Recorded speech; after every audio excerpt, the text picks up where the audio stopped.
Good evening, everyone, and welcome to our Minneapolis African American Community Engagement. My name is Antonia Wilcoxon. I'm a consultant with Equity Strategies, and I'll be your facilitator tonight. Thank you very much for being here. This is the fourth in a series of Minneapolis African American Community Engagements, a citywide community engagement for a Minneapolis African American historic and cultural context study. The city of Minneapolis hired a consultant team comprised of Lange Johnson Development, Equity Strategies, LLC, and the 106 group to conduct citywide community outreach on the needs and wants of the African American community relative to heritage preservation. Mr. Robert Skalecki with the City of Minneapolis, a city planner in the historic preservation. Would you kind of say a couple of words about this project? Yes, thank you, Antonia. First of all, I wanted to welcome everyone and thank you tonight for being here for our fourth community engagement meeting for the National Trust for Historic Preservation's African American Cultural Heritage Action Fund Grant project. As Antonia mentioned, my name is Rob Skalecki. I'm a city planner in the historic preservation section of the city's planning department.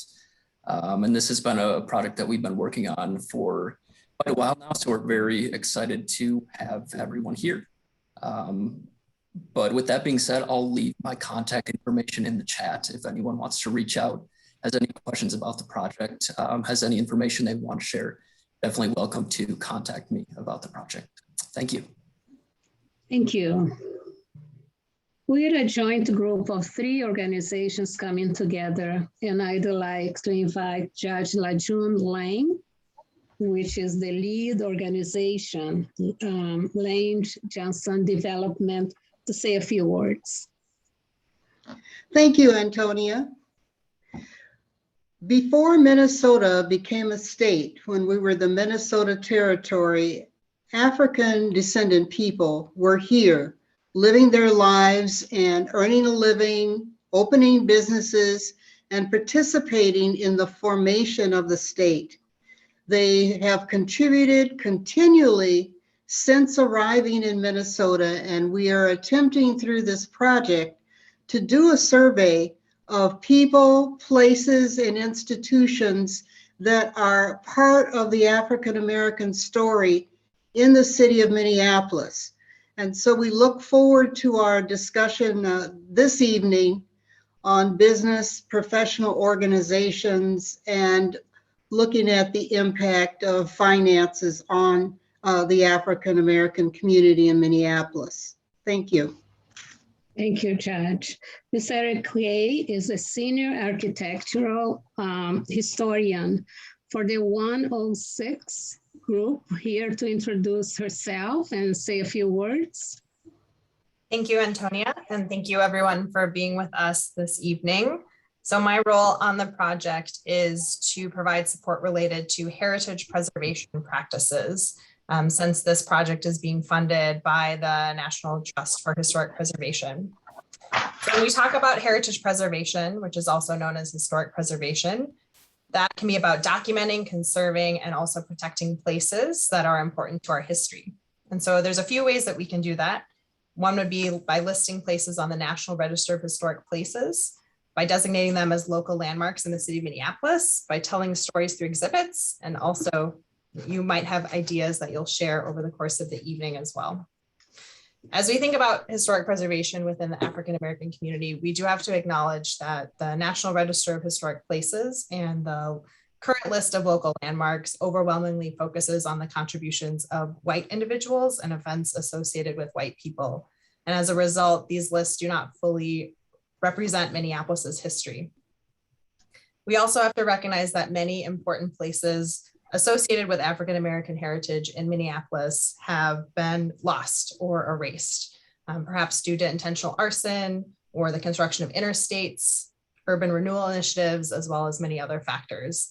And those have created other obstacles for us to be able to preserve that important heritage. So through this series of community engagement sessions, we hope to significantly expand the narrative, and we'll also be providing the city of Minneapolis with a few things. First would be your input about how you'd like African-American heritage to be preserved. We'll also be preparing a list and a map of places within the city of Minneapolis that are associated with African-American contributions to history. And then we'll be drafting an outline for a future historic context study, which will lay the framework for the future preservation of places in the city, as well as give the potential to list more places on the National Register and designate local landmarks. So we look forward to hearing your thoughts and your input, especially about places that you feel are important to African-American history. And we will be, we'll place the message in the chat, and we'll also be following up in the future for an online forum where you can share places that you feel are important and worthy of preservation. So thanks again for being here. Thanks, Erin.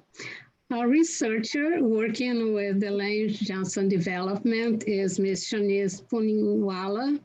And Shanice, would you say a couple of words about the work you're doing with us? Yeah, thanks, Antonia. Hi, I'm Shanice. As Antonia mentioned, I'm a researcher for Judge Lang. I've been working for about a year now. Essentially, my work is more marketing based, getting website ready and making sure that you all know about the event and can attend. I'm very happy that, the message gets across, because the past few events have been really informative, very engaging. I'm sure you all will have quite some to learn today. Thank you, Shanice. Like also to thank our producers for this evening, Ms. Amory Carter and Mr. Jonathan Carter. They orchestrate the music we hear and the informative slides we'll see throughout the meeting tonight. Thank you.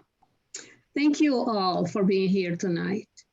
It is my pleasure to introduce you to tonight's panelists for the theme Minneapolis, African American Businesses, Professionals, and Social Organizations. Dr. Rose M. Brewer is the Morse Alumni Distinguished Teaching Professor and past chairperson of the Department of African American Studies, University of Minnesota, Twin Cities. She holds affiliate appointments in gender, women's sexuality studies, and sociology. She received her MA and PhD degrees in sociology from Indiana University and did postdoctoral studies at the University of Chicago. A social activist and a scholar, Brewer publishes extensively on Black feminism, political economy, social movements, race, class, gender, and social change. She's one of the authors of the award-winning book, The Color of Wealth, a number of co-edited volumes, including the U.S. Social Forum, Perspectives of a Movement, Bridges of Power, Women's Multicultural Alliances, and Is Academic Feminism Dead? Theory in Practice. Her work includes more than 80 essays, articles, and refereed publications. She held the University of North Texas Multicultural Lectureship Award, the Sociologist for Women in Society Feminist Lectureship in Social Change, a Wippican Distinguished Visiting Professorship at Miami University of Ohio, and was a 2013 visiting scholar in the Social Justice Initiative, University of Illinois, Chicago. She's a University of Minnesota College of Liberal Arts Dean's Medalist, a member of the Academy of Distinguished Teachers, a 2013 winner of the American Sociological Association's Distinguished Teaching Award, and a Josie Johnson Social Justice Award recipient, Dr. Rose Brewer. I'm also pleased to introduce to you Mr. William Bill English. He has spent most of his adult life in some form of civic engagement, civil rights, social justice advocate and activist, and as an acknowledged servant leader. Mr. Bill English is a member of the Monitors Club. The Monitors Club was founded in 1955 by two young Black professionals who were living in South Minneapolis. The Monitors Club was born and the name was chosen as a symbol of their commitment to be watchdogs for the Black community. The club was organized around three principal areas: civic, financial, and social. Committed to carrying out these mission areas directly within the Twin Cities African American community, the Monitors Club is involved with numerous social and civic community events, including forums with educational and political leaders, collaborations and partnerships with community organizations, and social events that focus on bringing people together to support the Black community. Community leaders often speak at the club's monthly meetings, and members participate in programs that encourage young African Americans to prepare themselves to be active participants in American society and leaders in their own right. Mr. Bill English was born and raised in the East St. Louis, Illinois area, where he attended high school at Lovejoy, Illinois.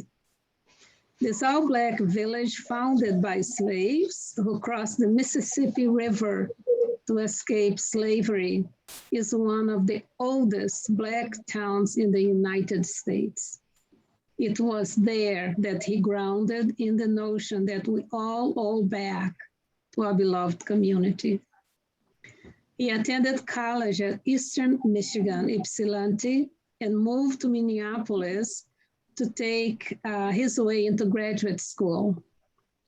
After acceptance, he had to drop out and take a job to support his growing family after his wife became bedridden during pregnancy.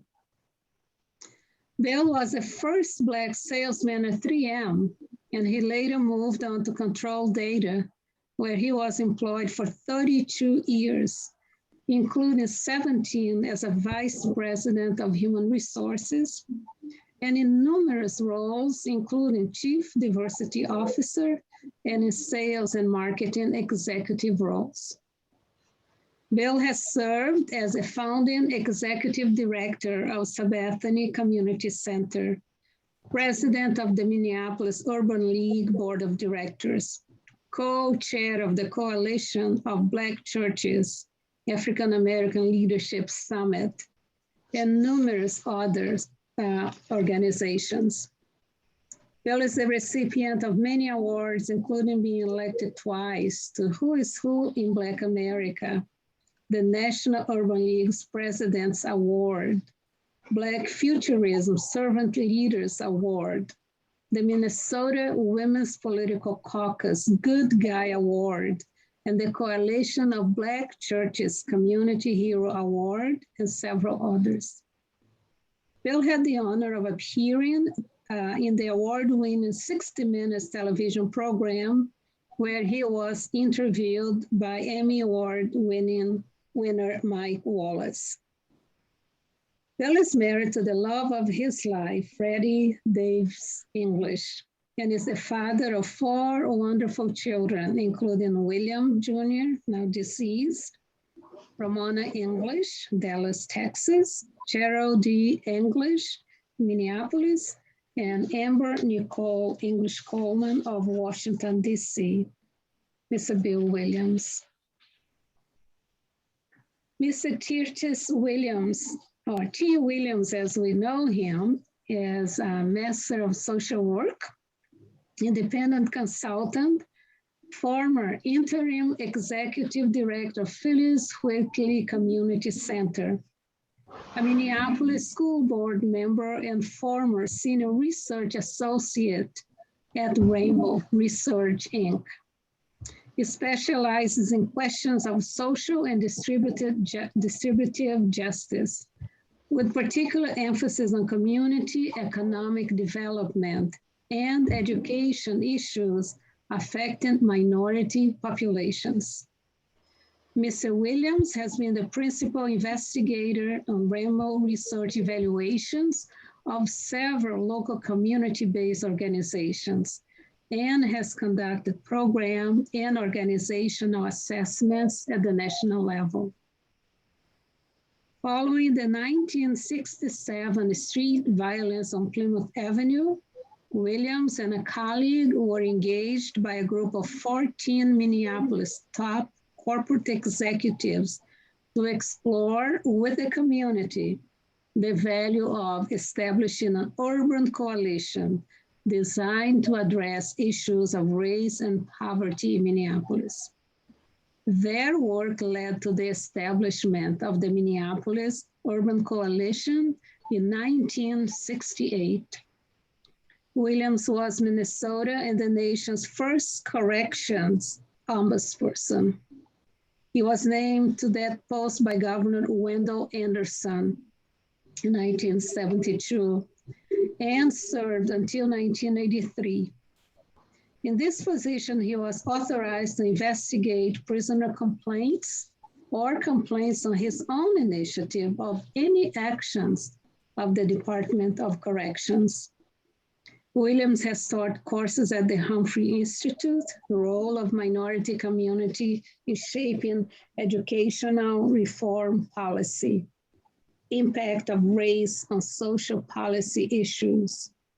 Courses at Augsburg College included social work practice, community organization and social policy, social work program administration and policy development, and field practice.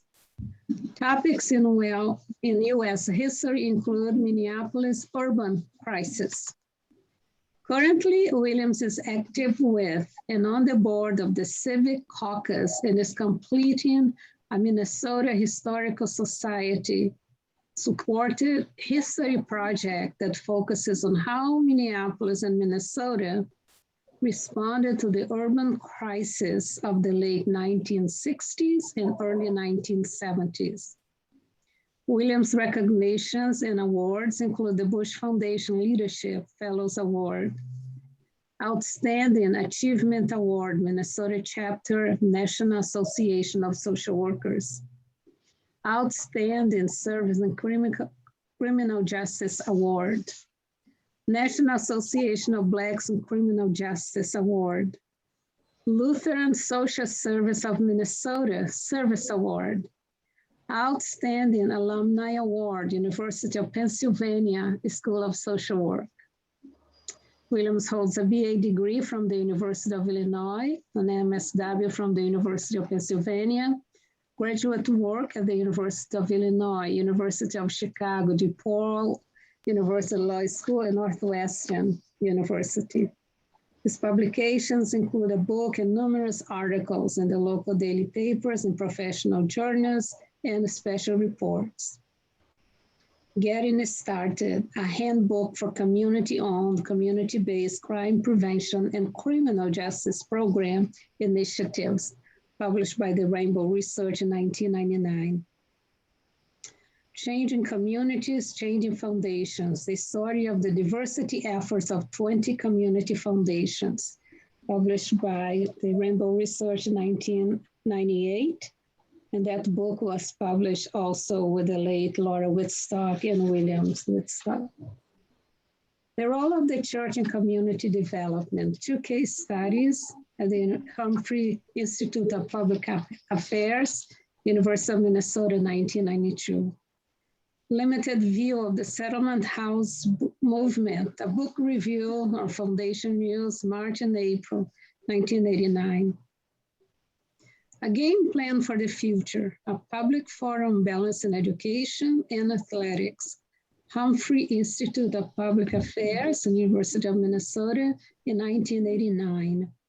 Early Childhood Education and Child Care, Improving Educational Perspectives for Minority and Disadvantaged Children. Humphrey Institute of Public Affairs, University of Minnesota, 1989.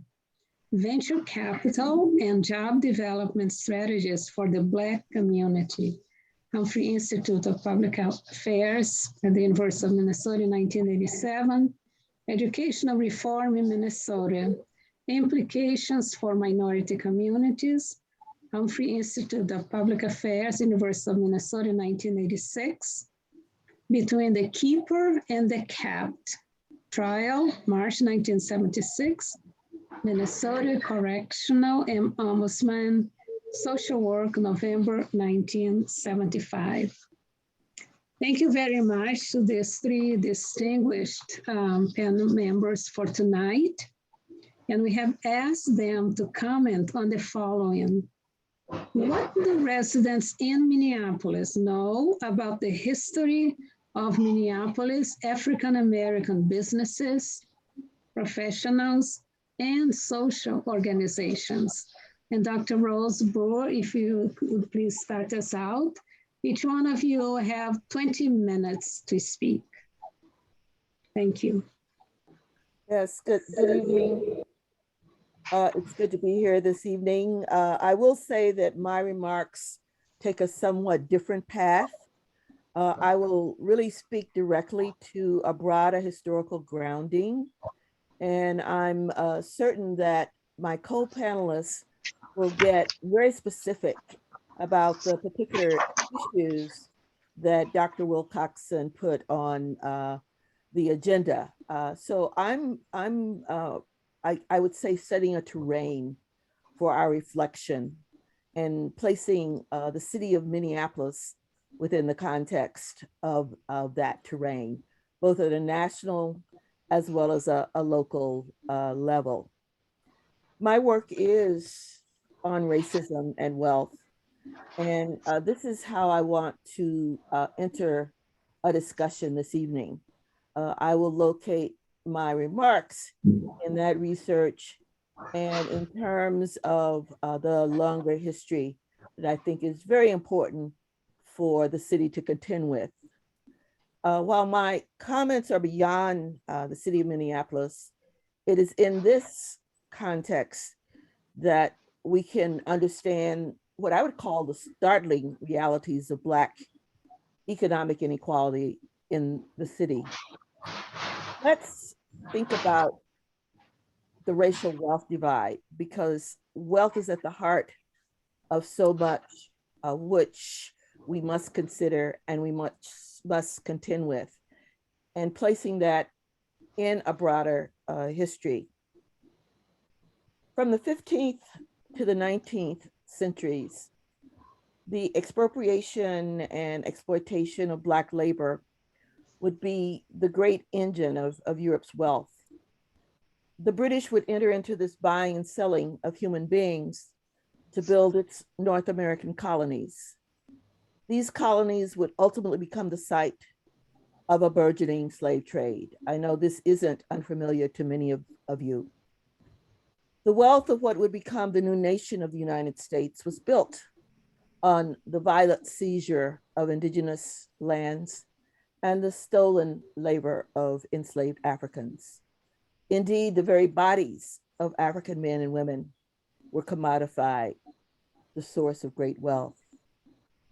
Brought in chains, African men and women produced sugar, tobacco, rice, indigo, and of course, cotton. Banks, shipbuilding, shackle making, slavery was the engine of the entire economy, making the United States economically rich. This is racial capitalism.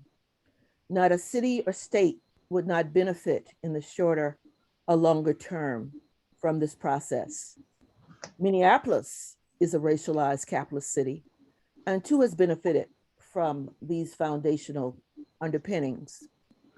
A quick key question we might ask is, why such a racial state and the policy it has produced? Why has it persisted for so long and with negative consequences for African Americans? The answers are complicated, but clearly those who benefited most from the exploitation and exclusion of Black labor had a deep interest in maintaining profit and the racial wealth divide into the current period. I would contend that governmental decisions have aligned in a way that continue to recreate some of the issues that we're contending with in this city and beyond. As intersectional theorist Dr. Kimberly Crenshaw has argued, the creation of unjust laws were central to building this nation and the US social order at both the state and national levels. The exclusion often brought together not only white elites, but working class, middle, and poor whites in the interest of a certain kind of national unity and racial bonding. This is the racial contract which excluded Blacks from citizenship and rights for so long and are indeed under attack even today. The story of Black wealth inequality begins with the trauma of violence. There's the violence and blood of enslavement, as I've noted, land denial and theft, and racial inequality, deeply rooted institutionally. It is the story of highly racialized state policies. But of course, the narrative doesn't end here. Interwoven in this, and my co-speakers will certainly get into this second reality, was the creativity, the resistance, and the building by African Americans, even in the midst of these exclusions and atrocities. It's a glorious story in many ways, and we need to listen very carefully. These creative resistances are part and parcel of a long history on whose shoulders the new activists stand. Nonetheless, the relentlessness of racism continues to tax the African American community over the long haul, and the struggle continues into the current period. I didn't get that. Try tapping them. The destruction of Black communities such as Rosewood, Florida, and Tulsa, Oklahoma, my home city, are cases in point. But I do want to fast forward to some very specific data around the city of Minneapolis and the state of Minnesota. Bringing this history closer to home, we find that the city and state are economically unequal. Understanding something of why this is the case is important. Obviously, it is connected to that broader history that I articulated. But unfortunately, the state was founded on white settlerism, built on the removal and expropriation of indigenous lands. The logic of inferior and superior peoples got instantiated in the thinking and the practices of too many, although not always visible, operates into the current period. Historian Christopher Lehman, in his recent book, Slavery's Reach, unearths this invisibility of the early features of Minnesota's racialized political economic history. Lehman points out that, quote, investment wealth poured into Minnesota territory from the northeastern US. Lehman argues that the money made in banking and industries grew because of the labor of enslaved Africans, not necessarily here in the state, but the investment flowed into the state. Once again, drawing upon Lehman's Slavery's Reach, a slaveholding financier provided much of the capital behind the fur trade in southern and central Minnesota. Military officers, federal appointees, commuting businessmen, small farmers, banks and insurance companies, hotel keepers, and land speculators benefited from slaveholding wealth. A pillar of the state's foundation cannot be disconnected from unfree labor. Inculcated in whiteness, Alexander Ramsey, Minnesota's first territorial governor from 1849 to 1853, second state governor 1860 to 1863, and a US senator 1864 to 1875, was clear about his priorities. He said this of the Dakota people: our course then is plain. The Sioux Indians of Minnesota must be exterminated or driven forever from the boundaries of Minnesota. Ramsey offered these remarks to a special session of the Minnesota legislature, September 9th, 1862. Thus, ideologies of inferiority and superiority would be embedded even in the context of a so-called liberal Minnesota, often in practices, if not necessarily in law. If we fast forward to the more current period, by the 1910s into the 1950s, blatant restricted covenants in housing kept Black Minnesotans from living in white neighborhoods in Minneapolis. These were the very South Minneapolis neighborhoods in which George Floyd died. African-American students were unable to live on the campus at the University of Minnesota, an institution that actually obtained a loan from a slave owner to keep it afloat in its early years. While not all whites have shared equally in racial advantage regarding wealth building, especially a system cross-cut by class, many are signatories to a social system which through its state economic and social policies and practices bestow racial privilege. Today, tragically, the news is not so good. The racial wealth gap has widened nationally. According to recent data by Pew's, African Americans, still about 13% of the US population, own only about 3% of the assets. More precisely, the continued effects of structural racism can be seen in broad indicators such as unemployment, which as of August 2021 was at 8.8% nationally. A median income of $38,000, less than 60% of that for whites, and a poverty rate that is the second highest of all groups other than American Indians. The median wealth of African Americans in 2019, not including depreciating assets, was $9,000. And that was right at the beginning of the pandemic. And the situation certainly hasn't changed, if not worsened. Given this, where are we?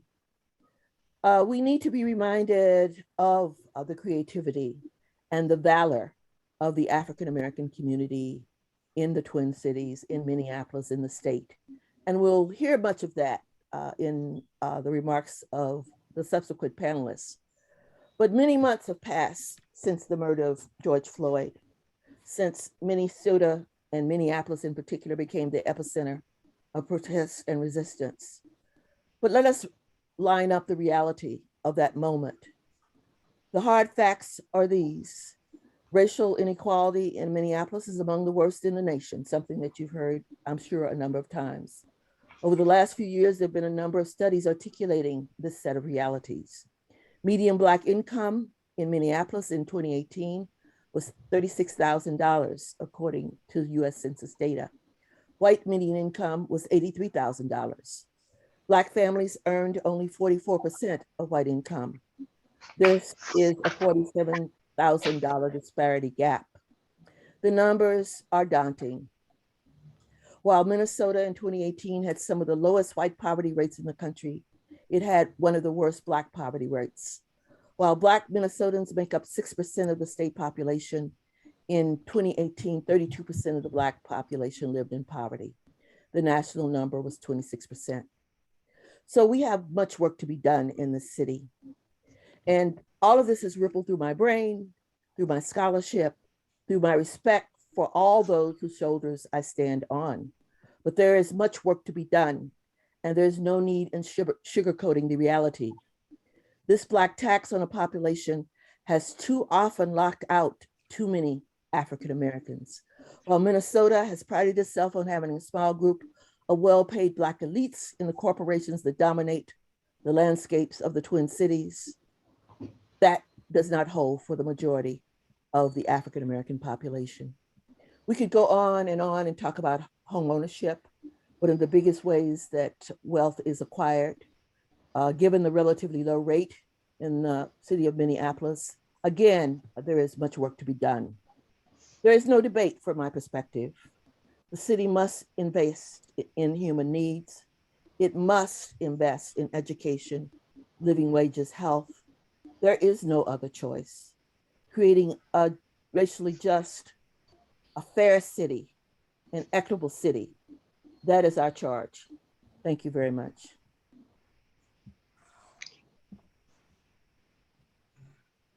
Thank you, Dr. Rose Brewer. Mr. Bill English, if you are ready, we could hear from you to make the comment about what the residents in Minneapolis know about the history of Minneapolis African-American businesses, professionals, and social organizations. Thank you. Well, first of all, I want to thank Dr. Brewer for that presentation. It is in that context that I will make my remarks and address the subject as I was requested. But I first must say this. We all remember that the history of Blacks in Minnesota, I believe Judge Lang pointed out, began with long before when Minnesota was a territory. Fur traders, a notable fur trader. The trial at Fort Snelling, the name escapes me for the moment, didn't write it down. That declared that escaped slaves could be returned to their owners, was a notable underpinning of white supremacy and overt racism and Minnesota's contribution. We know directly that there were many Minnesota families who benefited and invested in slavery through Eastern banks and large investors. Those facts that were pointed out by Dr. Brewer's presentation are undeniable. But let's move fast forward to talk about the area which I'm most familiar with. I came to Minnesota in 1959, as stated in my short bio. I came here to talk my way into grad school. And immediately, I'm really telling that's how it happened. But more importantly, I want to talk about the community which I embraced to live in South Minneapolis. I moved to 35th and 5th Avenue South, bought a duplex and lived there, but first rented and then bought it with my family. Later moved south of there to another home. I lived in an apartment while I was buying another house that right over Louise Hughes, who was owned a funeral home that her family had brought to South Minneapolis. Married to a notable musician, Percy Hughes, who was a jazz musician that served and played often in segregated clubs in Minnesota. The Leamington Hotel was off limits to Blacks as late as 1959. These are facts that cannot be denied. But the community, the thriving Black community that embraced me as a young upstart coming here, out of town, unknown, they gave me a place to learn at the feet of some giants. Cecil Newman, a friend of Hubert Humphrey, brought the Minneapolis spokesman who was always a strong advocate for civil rights. Mr. Newman, who led a crusade to open up the hotels in Minnesota so that Blacks could participate. Until then, Blacks had to live at Phyllis Wheatley House, which entertainers would come here. They'd have to stay at Phyllis Wheatley because the hotels were segregated.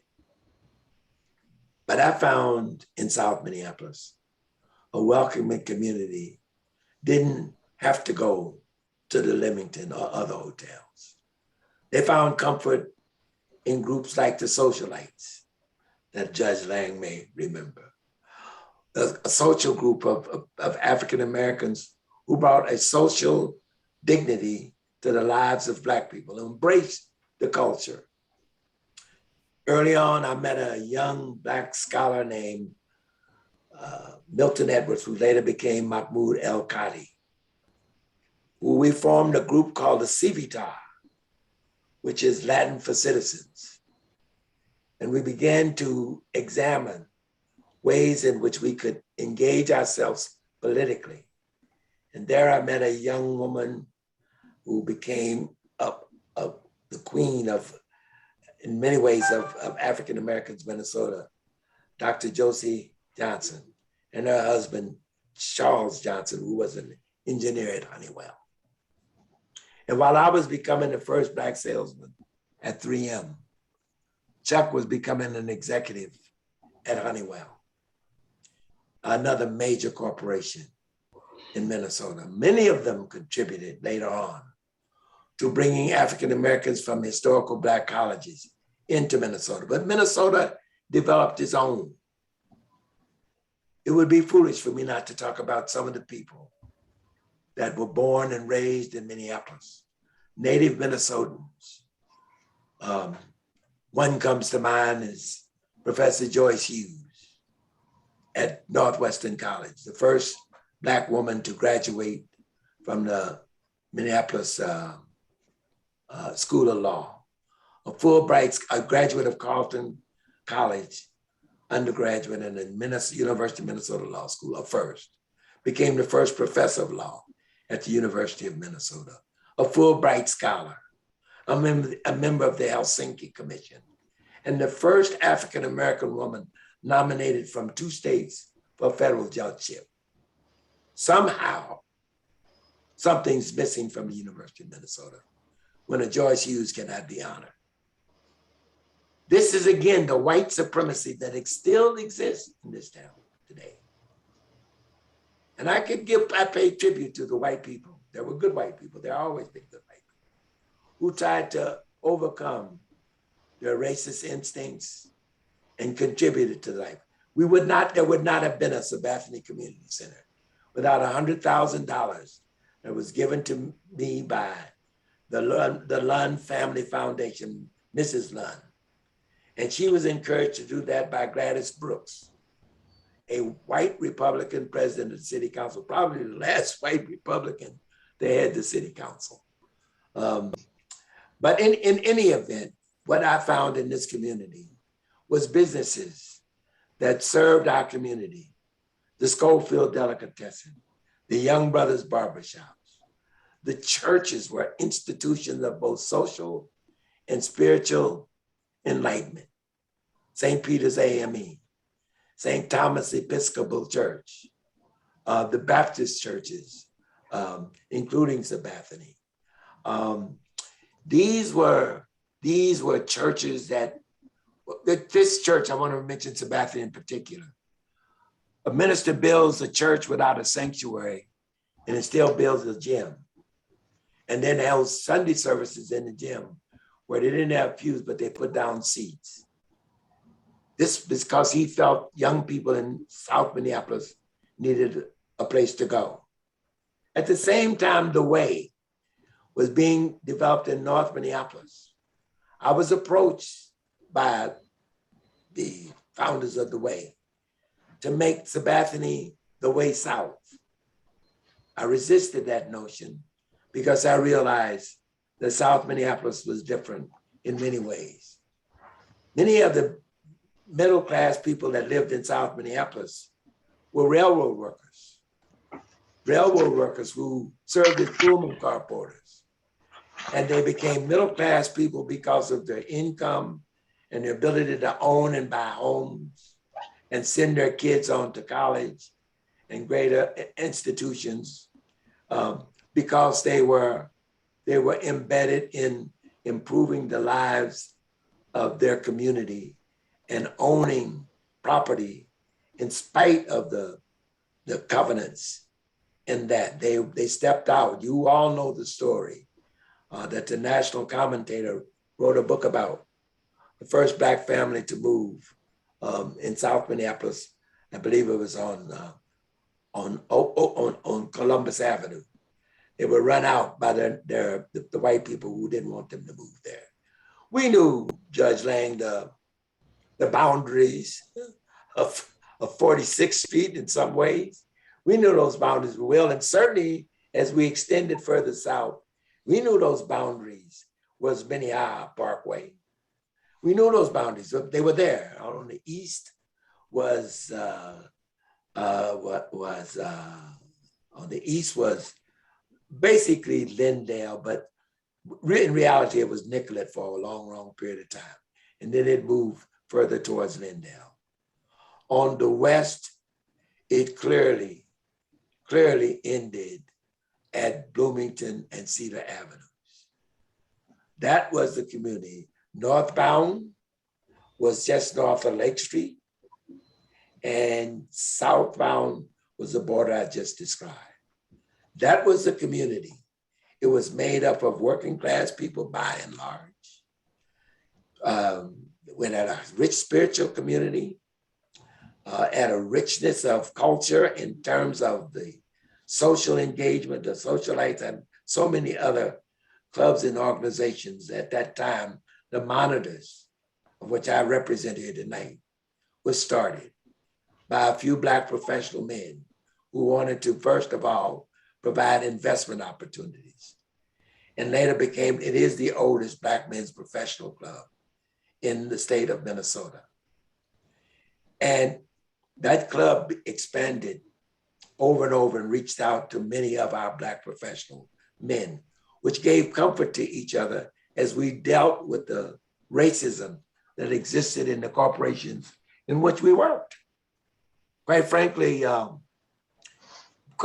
you could see some of those names. There are many names there that I see who were first. I see Clint Hewitt, who was taught at the University of Minnesota School of Architecture. I see Woodrow Woodson, who is the first Black pilot for then Northwest Airlines. I see others there, so many others there that are Dr. Peter Hayden, who formed Turning Point, who turned so many lives around. I see others that are too many to mention, but these are examples of the kind of people who gave South Minneapolis and others. Well, because the monitors essentially came from South Minneapolis. They were started by South Minneapolis people. And so as we move forward in my presentation, I want to pay attention to the impact. What kind of impact did this have on the city of Minneapolis?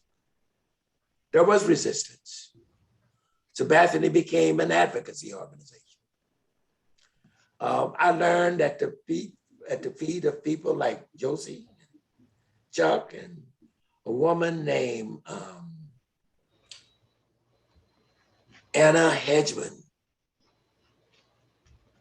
not relatively unknown to people, the first Black woman who grew up in Moorhead, Minnesota, and the first Black woman to graduate from Hamlin Law School, who later became a city council person in New York City under LaGuardia. And I remember Miss Hedgeman telling me with my dashiki afro wearing self, son, sit down at my feet and let me teach you some lessons. She said to me, I used to run downtown, to tell Mayor LaGuardia, Mayor, if you try to do this, Black folk in Harlem are not gonna stand for it. And she then I grab a cab and go uptown to Harlem. And I would find at least 3 Negroes who wouldn't stand for it. And we would put our pamphlets on all the brownstones and mobilize the community to stand against something that was important for the people of our community. And I took that lesson to say, my advocacy and the advocacy of Sabathani and Mr.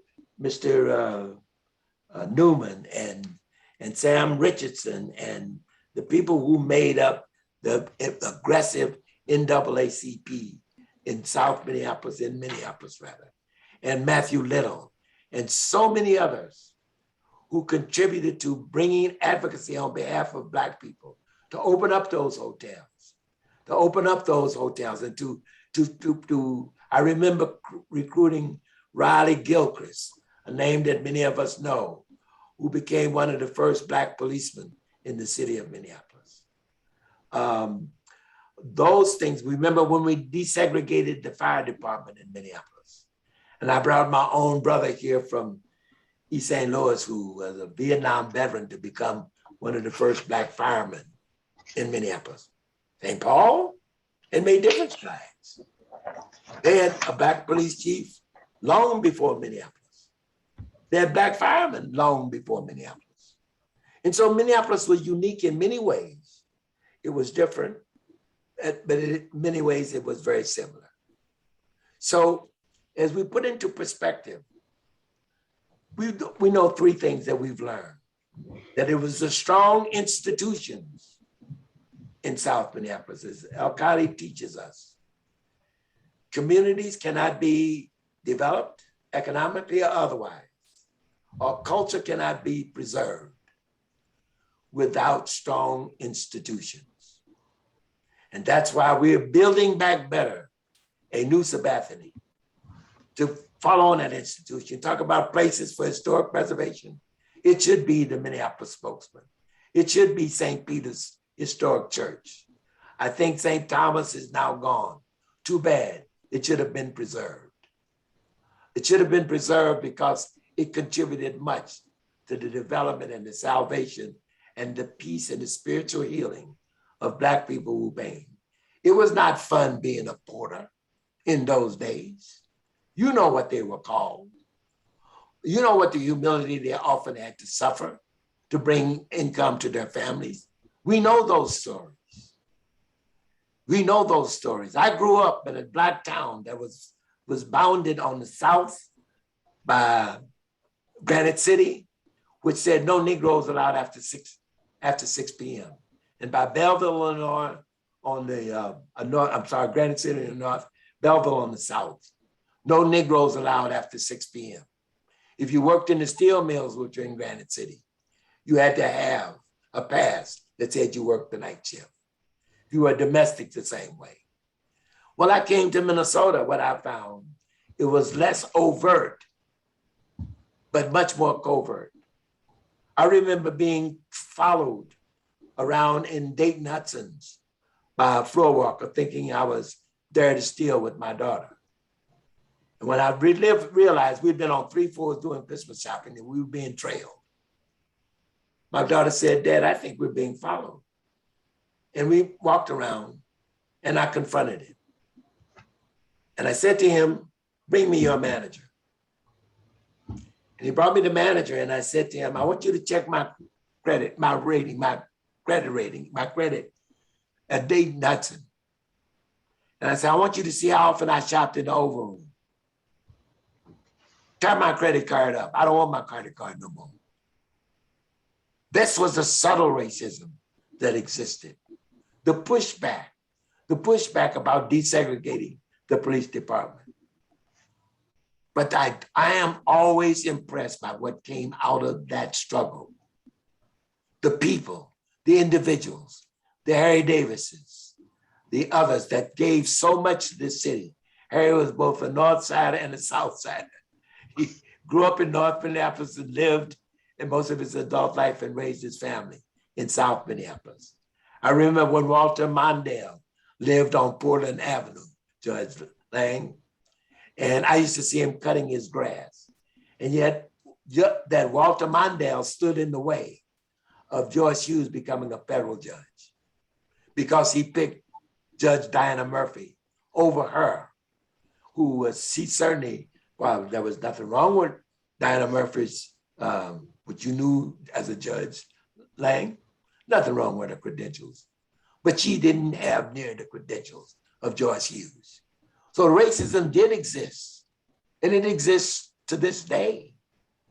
George Floyd, which became a global symbol of the world, and transformed the way this country is looking at police reform and the politics, the racist politics that exist today in this country. There are people out there who want to start a new civil war. It's funny how they want to call the disobedience and the protests in Portland and Minneapolis as riots, but there are those who declare January 6th as patriotic protests. Well, that lie is visible to all. Your lying eyes, they're telling you your eyes are lying to you. So I'm saying these things in the context of understanding that there were many, many Black professionals and others who contributed, and yet they improved the lives of those less fortunate. You know, King's Church was made up of poor people, but he helped them get jobs. That's why he started the OIC. As the railroads began to dissipate in Northwest Airlines, many of those porters and their sons became, as a matter of fact, I need to mention the recent naming of the Hiawatha Golf Club for Saul Hughes is a testament, again, to the Hughes family and their contributions to South Minneapolis. Saul was a great golfer, but he was a sky captain for Northwest Airlines. That's how he raised and educated his family, as a sky captain. But he also was a great golfer. And there are pictures of his children sitting on Joe Lewis's lap and Sugar Ray Robinson's lap as they were children, because they came here to get golf lessons. People do let it know Saul and Joe Lewis left Alabama at the same time. Joe went to Detroit, Saul stopped off in Chicago, and later moved to Minneapolis. So those are the stories. I want to end my presentation by pointing out a few things that are now Minneapolis. A now Minneapolis that recently had historic election. We're changing the way the city will be governed. We rejected the notion of no police, but transforming a police department so that everyone can be treated with dignity. We know the history of police. They were originally slave catchers. We understand that. That is not missing from our knowledge. But we do know there have been good policemen, white and Black. What is wrong is the unionization of the police department, where they impacted state law that requires a police chief not able to fire a bad cop without going through some arbitrations. Oh, that begs me to talk about unions have not always been Black friends, which is why Randolph developed the Black Pullman porters, which allowed many South Minneapolis, many Black Minnesotans, South Minneapolis Black ones, and others, North as well, to become railroad porters and earn a decent living in order to support their families. So I will close my presentation by saying a few lessons that I've learned. I've learned that from the late John Lewis, I have to point out my daughter is now working as a community communications director for the woman who took his seat, a Congresswoman Nakima Williams. My youngest child works for her as a communications director. But John Lewis said, we make good trouble. We have to continue to make good trouble. We must stand up to the white supremacy that still exists in this town and others. The disinvestment of our taxes. African Americans contribute $6 billion to the economy of this state of Minnesota. I didn't say people of African descent, Judge Lang. I said African Americans. The African immigrants contribute another few $billion. We pay over $600 million in taxes, African Americans. Look at Dr. Bruce Corey's study, and we'll see that. And if you could see the investment in our community of those funds coming back to while we're building a glorious downtown. We want a glorious uptown, a Lake Street, East Lake Street that is now dominated by the Latino businesses, while 38th Street suffers. We have a new city council, maybe the president, who is creating the 38th Street Cultural Corridor District that holds out hope. A community that without hope will surely die. So I remain hopeful that the struggle will continue. I remain hopeful because I believe that young people, if they learn to stand the lessons that are being taught here tonight by Dr. Brewer and many others, and understand their history of their place in Minnesota, they will begin to understand how they must really attack structural racism and white supremacy in ways in which there is no excuse for the education that our kids are getting. Judge Lang, you were raised and graduated from Minneapolis public schools with a great education. Why is it we cannot? And we have kids graduating today functionally literate.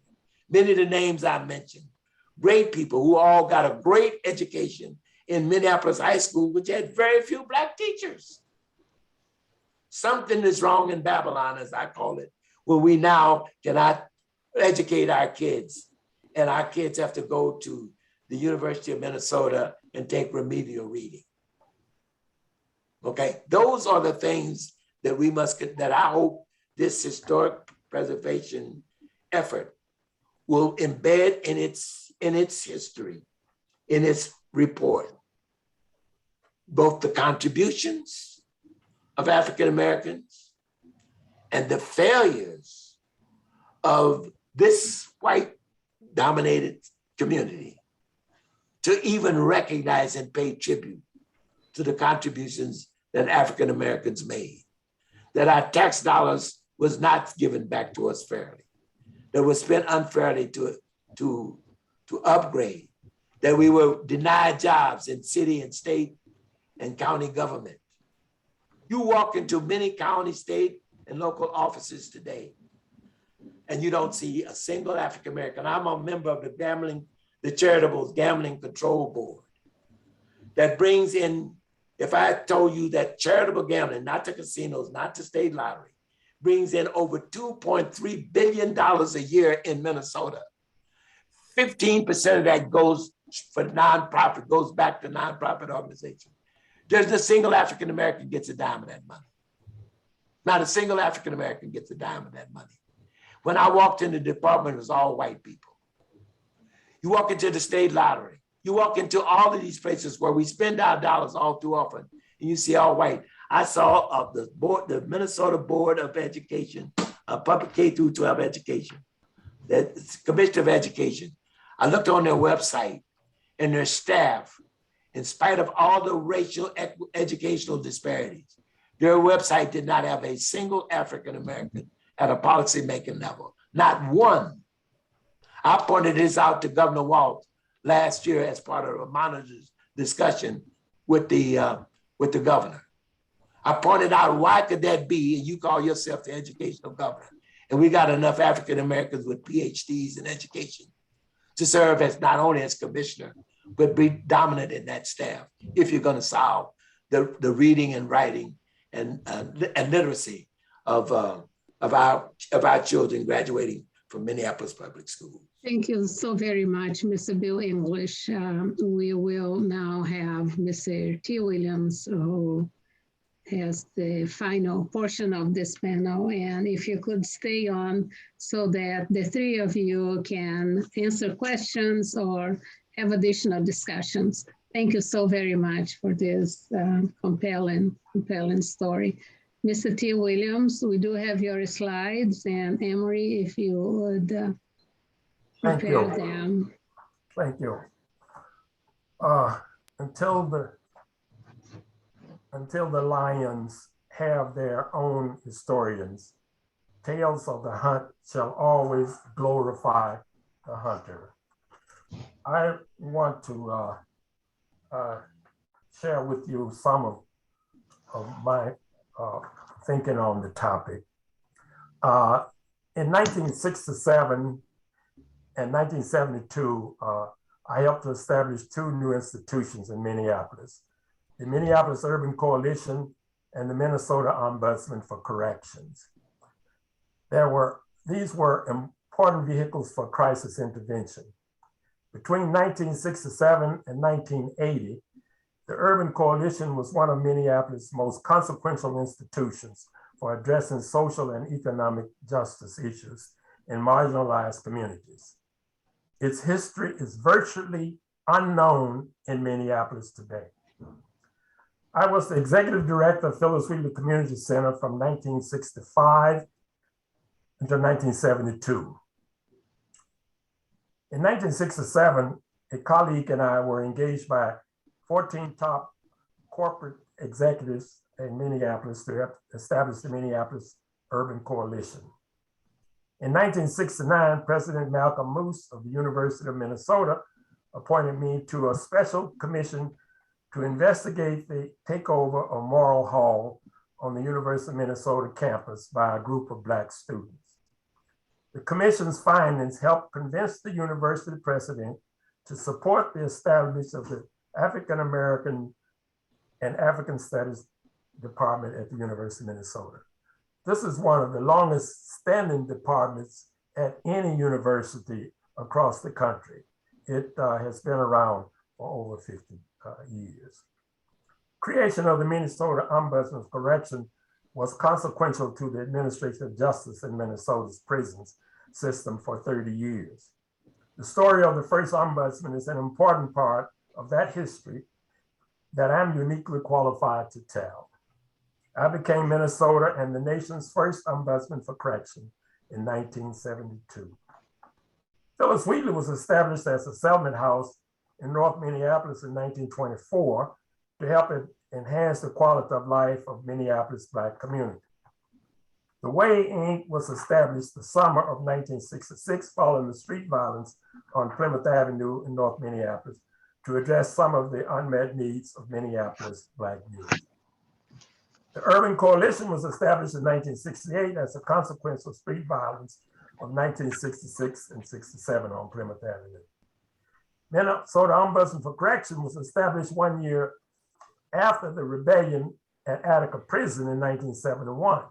Now that happened because there was grave concern in Minnesota that a similar uprising could happen in Minnesota prisons because there were prisoners who were organizing and protesting how they were being treated there, and that what we learned from the Attica uprising is that prisoners will rebel if they are pushed too far. And the rebellion occurred over mundane issues like not having adequate deodorant, being issued 1 bar of soap for the last 30 days.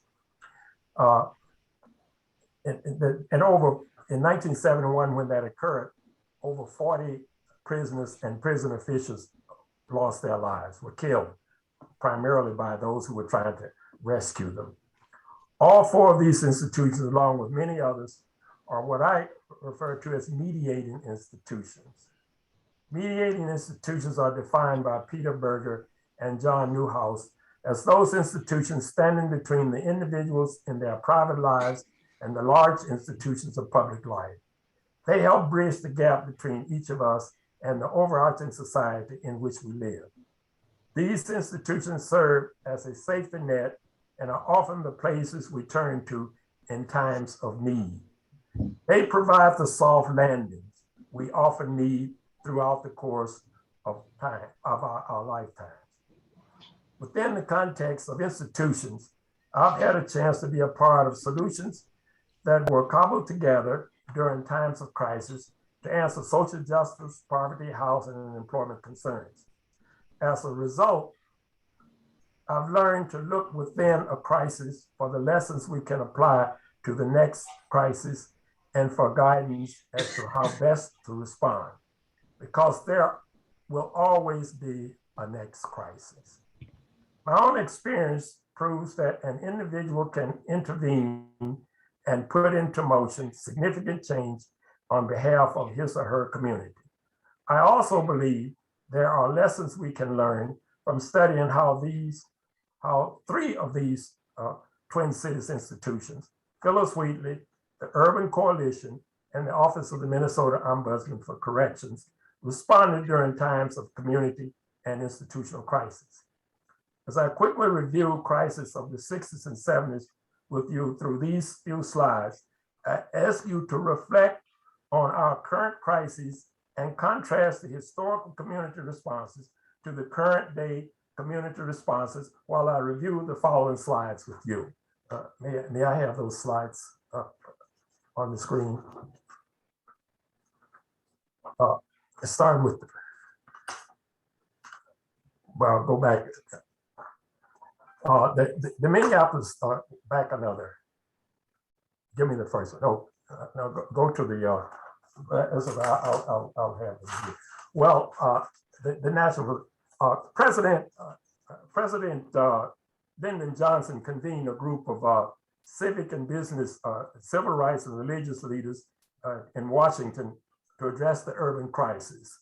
The president urged these leaders to return to their respective communities and form urban coalitions, inclusive of people, their organizations who are directly affected, to develop solutions to the problems of race and poverty. The goal of the urban coalition was to unite and utilize the total resources of our communities in attacking the problems of race and poverty. They had a board of directors not less than 60 nor more than 100, and only organizations could have a board seat. A third of the board members would represent organizations serving the poor and racial minorities. All board meetings were open to the public, and the board chair would be a top executive from the founding corporation. The street riots. Let me tell you what were the legacies of that. The Urban Coalition was established, and it really between about 1968 and 1980, it was I think among the more effective organizations of dealing with issues of race and poverty in this community. And what were some of the legacies of that? The major corporations began to change their recruitment practices and promotion hiring. This began in 1966. TCOIC and Summit Academy was established in 1966. This was after the 66 violence on Plymouth Avenue. Pilot City North Point Health and Wellness Center was established in 1966. This was on the demand coming from the community. But what sparked that demand was the violence. And our nonprofit organization and others, the churches and others, took advantage of the fact that we had violence, and we did not want to see that violence go to waste. So never allow a good street riot go to waste. So you must come up with some action following that. Control Data located its manufacturing plant in North Minneapolis in 1967. And the land on which Control Data established its plant was really negotiated by a group of representatives from Northside agencies and agencies across the city at Phyllis Wheatley with representatives from Control Data. They wanted to site it at another place, and the community said no. And we were able to get them directed to the Minneapolis Public School that was close in the building, and they were able to secure that building. Also, following the riots, the American Indian Movement was established in 1968. The Greater Metropolitan Housing Corporation was established in 1969. Legal Rights Center was established in 1970. Judge Lang, I'm sure, is familiar with the Legal Rights Center. The Legal Rights Center, the retired Judge Davis worked there, and so did our current Attorney General. Did work at the Legal Rights Center. The Metropolitan Economic Development Center, MEDA, which still exists, was founded by the Urban Coalition. And Project for Pride and Living grew out of that. What I think was the greatest contribution an organization, the Urban Coalition, was the network that it provided. Where else could you find an opportunity to have people who worked as janitors or who was receiving public assistance sit next to the CEO of a major corporation and develop their own relationship there. The lessons that I want to, there were also religious institutions that served on that board of directors. And one that I want to reference is the American Lutheran Church had a seat on that board. And during that time, they launched a couple of programs. One was called Project Summer Hope, which they unrealistically thought they could wipe out racism in one summer. They learned quickly that that's not so. But the other was the establishment of a minority scholarships and grants program in 1970 that lasted until 1987. And if you were a Black student attending or a minority student, Black or other, attending an American Lutheran Church College, Augsburg is one of them, between 1970 and 1987, and you needed scholarship assistance, you were probably a beneficiary of that scholarship fund. And I chaired that fund for the duration of its existence. The lessons that there's a sliding about lessons here. And what I want to reflect on and ask all of us to reflect on now, we have gone through in this city several different times where we had violence. And our most recent occurrence was with the death of George Floyd, the killing of George Floyd. And what I look back and I take away from that is that we should value an inclusive process. Find seats at the table for all who want to be a part of the solution. And remember, dissatisfaction drives change. Confrontation can be a useful tool. If there's no dissatisfaction, we probably aren't going to change anything that we're doing. Make maximum use of existing resources. Know what they are and use them fully. Networking is a critical tool. Build bridges across racial, cultural, and socioeconomic divides. That means that we all have to come to the table, irrespective of what our racial and socioeconomic backgrounds are. And this networking is a critical tool. Value and use it often. If you think about it, think about how you got your first job, how you were able to perhaps get that position on a board or whatever it might be.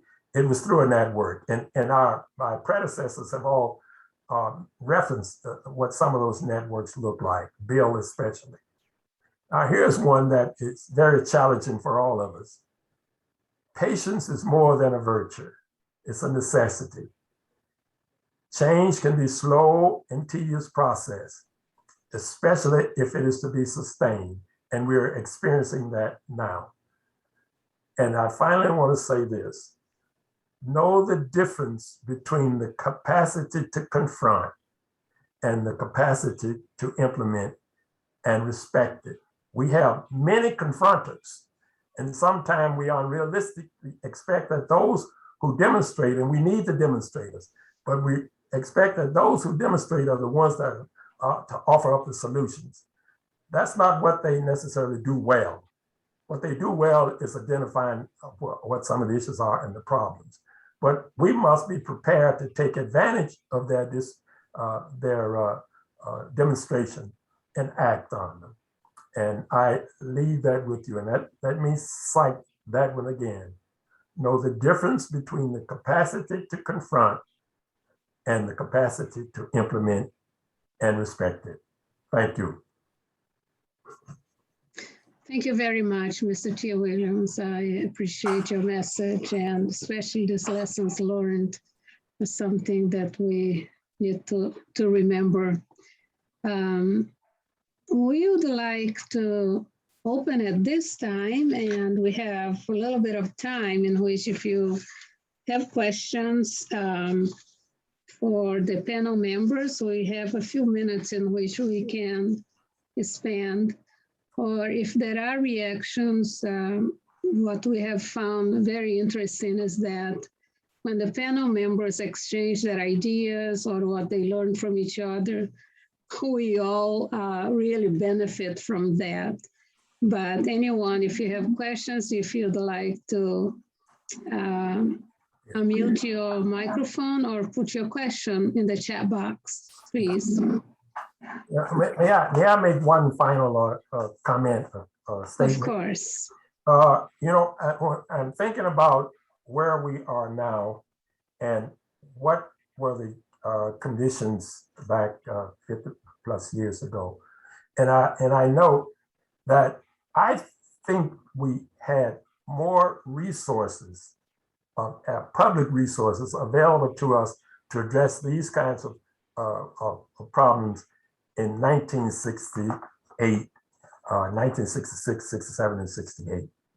What we had at that particular time was the Lyndon Johnson's Great Society and the War on Poverty, and the community's ability to more directly access federal resources to address community problems. The North Point Wellness Center, which was previously at Pilot City, we were able as a community to establish that initially by federal resources, Pilot City. We were able to get a grant, and that was initiated by a group of Northside agencies. Now, those resources are not directly available to the public now in the way that they were then. So that we in many ways, 50 years ago, in terms of access and resources and community planning and community engagement and involvement, we may have retrogressed over the last 50 years. I'd be interested in hearing how some of my colleagues would reflect on that. Well, let me say this. I want to react to a couple of things. I want to react to the notion of patience. God willing, I'll be 88 my next birthday. My question is, how long? How patient? After 400 years, I'm impatient.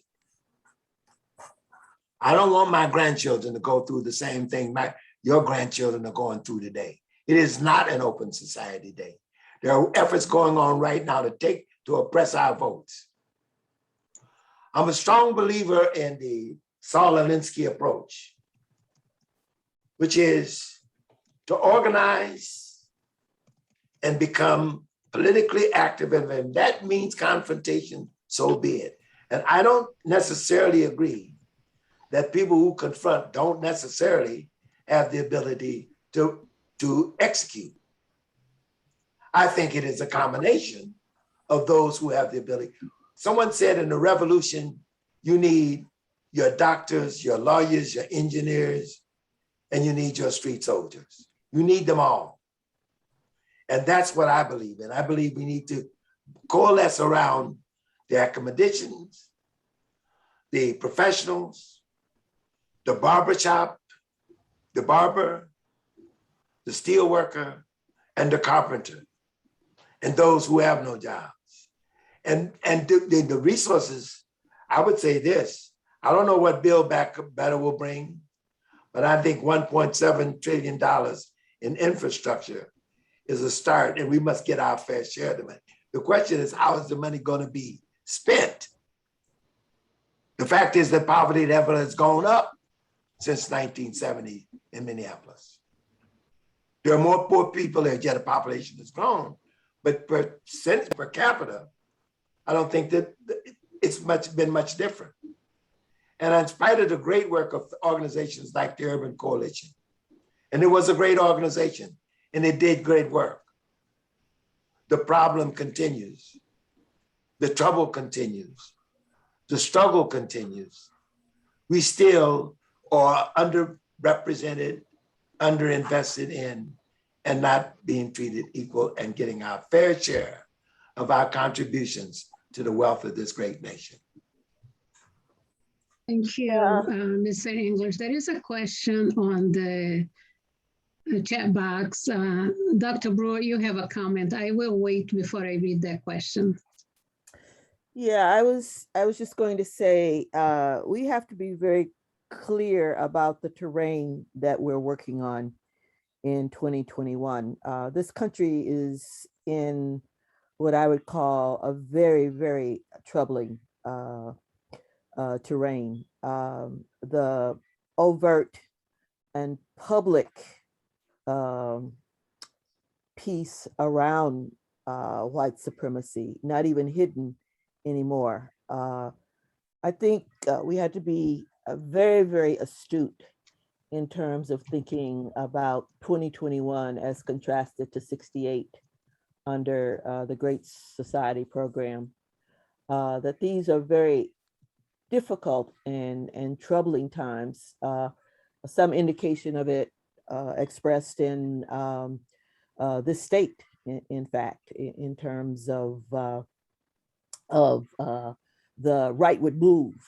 We have to be very clear that the terrain that we're working on is, I think, a dangerous one, a difficult one, and it has a lot to do with what was possible in 68, politically, economically, that isn't possible now.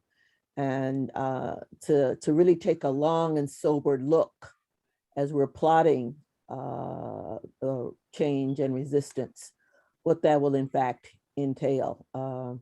So I would just put that into the mix for some consideration. Thank you. Well, I concur with Dr. Brewer's last statement. I think we're in dangerous terrain. I think we have to understand that terrain. And we need to understand, if we look carefully, as I did, as I'm sure others did, at what really happened this summer around George Floyd. Look at the people who were arrested. They weren't Black people. They weren't white. There were white instigators who came here to start trouble and start the fires. Some of them were paid to be sent here. We have signs right here. I'm sorry, I didn't mean to go beyond that, but I'm sorry to interrupt you. No. There is a question about that. I wonder if the three of you would like to comment. What is the question, Doctor? Are conditions as ripe now for an urban coalition as in 1968? What's needed now? I know we don't have corporate leadership. What do we have and how can we make coalition? That's a question on the chat box that they would like for your panel members. And then I have another question that's listed also in the chat box. Well, on the coalition list, I think it would be much more challenging now to try to create a similar organization because the way we are currently structured is our corporations are structured much differently now. At that time, many of the corporations were still were just national or local, getting ready to go national, such as what is now Target was Dayton's then.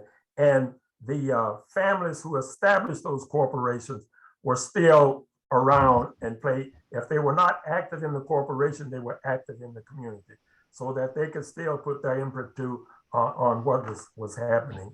And that 1-2 generations later, that what we have are international corporations where the decisions are not made locally, they're made internationally, and that getting the heads of those corporations to be on a local based commission would be very challenging.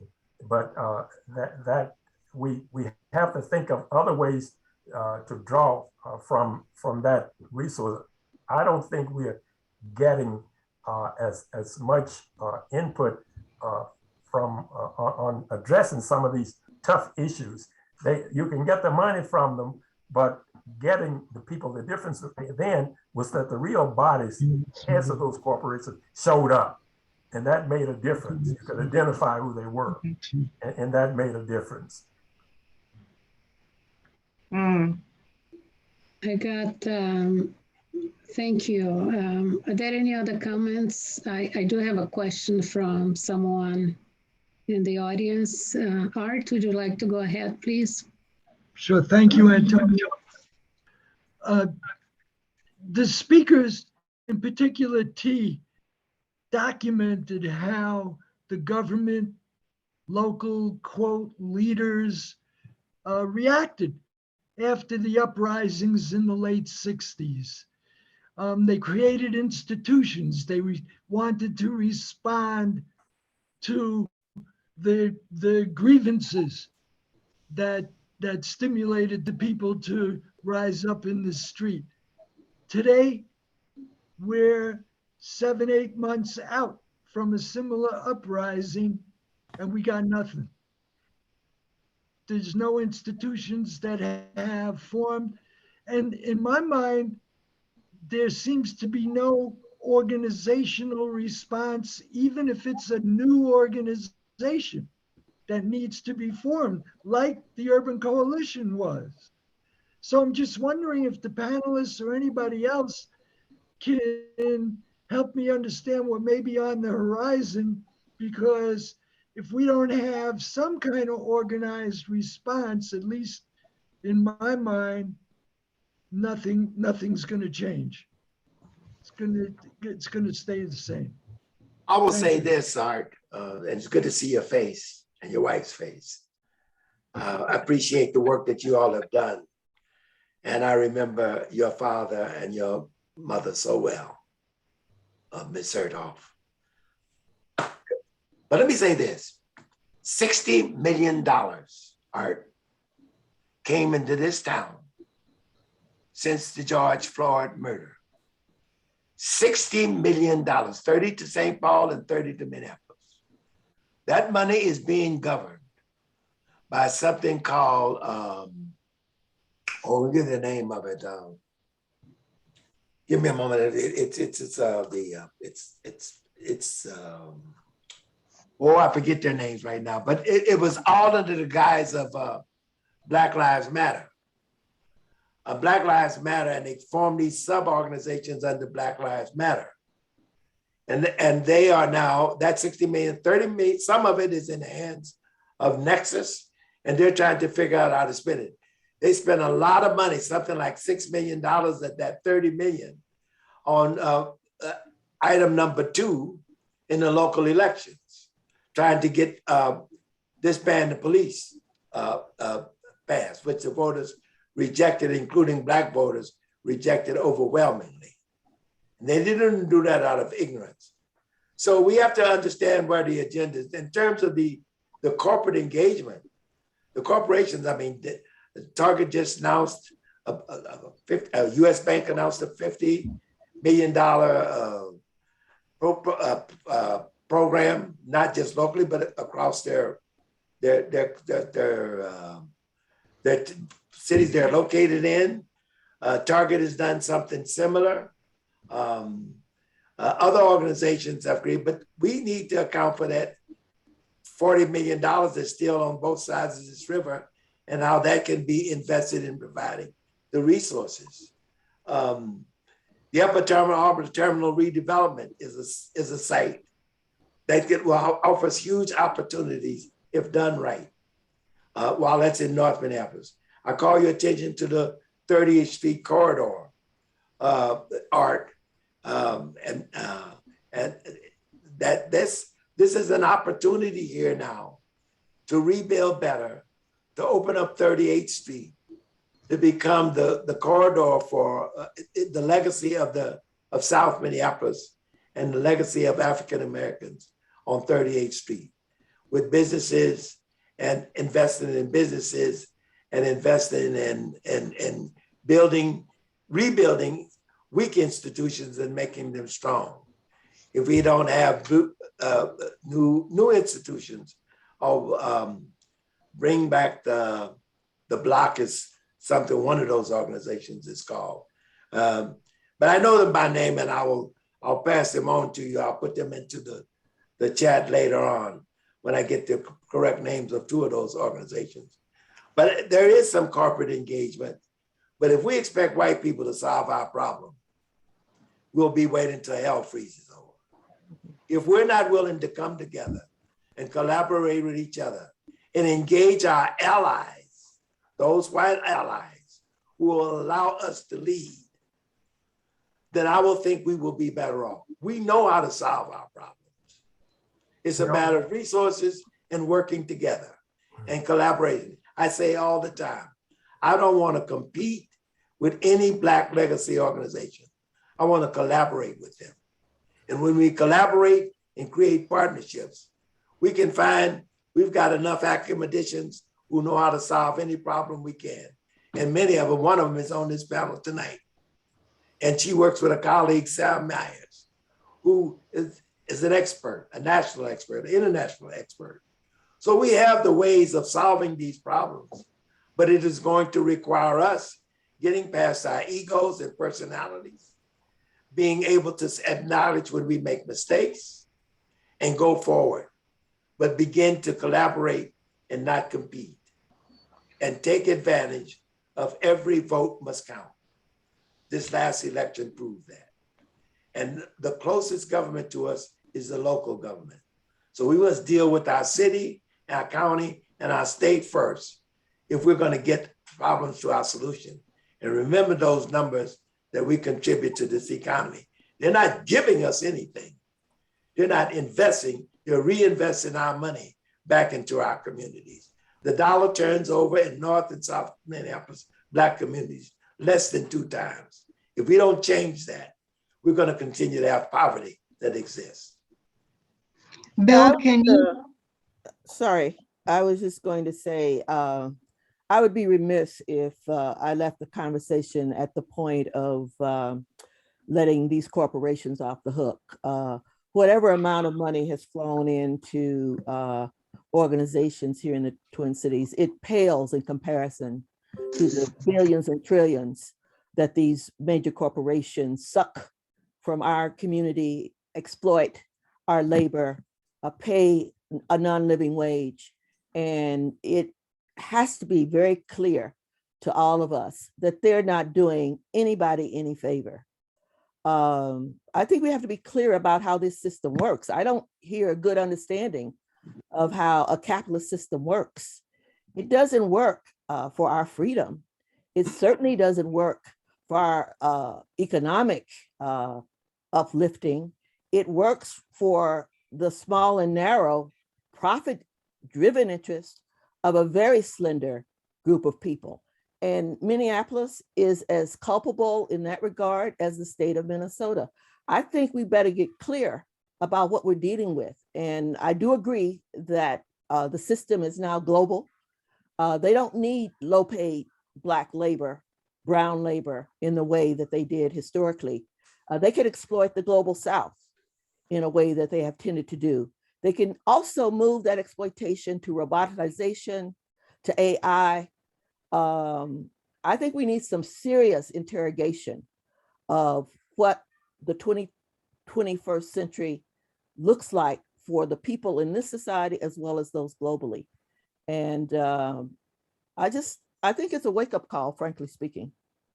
You know, I think that the easiest thing in the world for people who have unlimited resources, unlimited amounts of money, is to give a little of it to keep people quiet. Exactly. Now, what was different then, and I don't know that, I don't like to think about trying to get back to anything, but to me, that what was different is that those people who made those critical decisions and who ran those institutions showed up in person where they could be interrogated, where you could meet them and know who they were and see them face to face.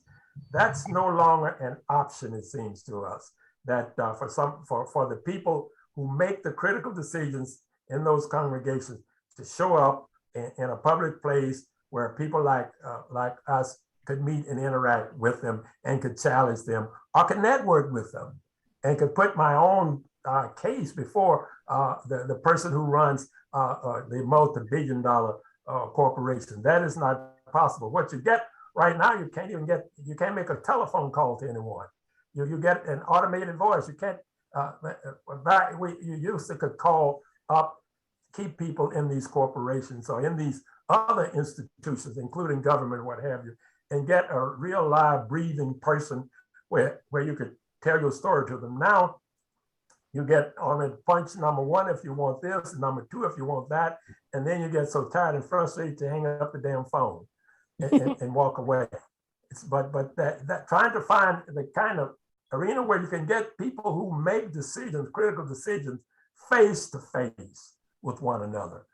That may not ever be possible again. I don't know, but I hope that the few years that I still have left, that some of that can be brought into the decision-making process. But I would agree with Dr. Brewer. We're in new territory. And she used the word terrain. I would agree with that. That's probably a better word. But we're also in a way of systemic wealth inequality. That's why I choose to call myself a social capitalist. Bill? Yes? Would you tell us about Wayne Glanton in terms of what his work as a business person did to support the community and Sabathani? Yes, Mr. Glanton, along with some others, was a hero in many ways. He owned a construction firm. His brother was I believe, a civil engineer for the city. And the Glantons contributed considerable to the economic development in South Minneapolis.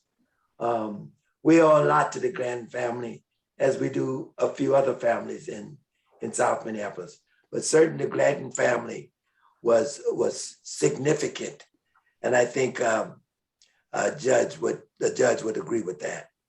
So thank you for bringing them to my attention. I'm sorry, I didn't mean to miss them, the Glanton family and their contribution. There's also a book out, the Negro Profile. Some people will remember that. Richard Scott did it. He did a compilation of all three of his books. And it's worth looking at.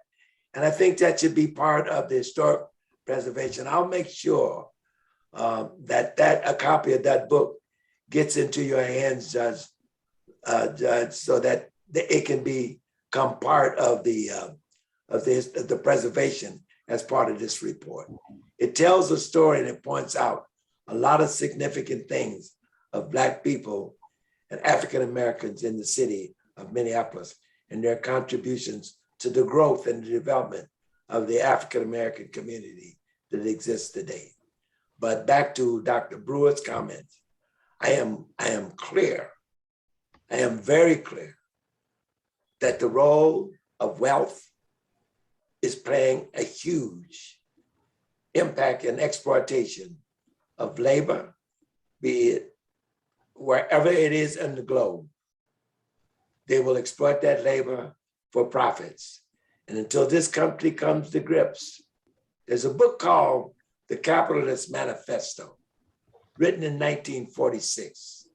I would urge your readers, your listeners, to read that book. It provides not a simplistic, a fairly complex way in which we could deal with capitalism in a way we bring much more equity in this thing. But the wage inequality is going to continue to be a problem if we don't attack it in ways. And we need to take corporate money out of financing of political office. Absolutely. It has to happen. That's one of the things that I have learned in these 80-some years, that if we don't get money out of politics, we will never be able to govern effectively ourselves.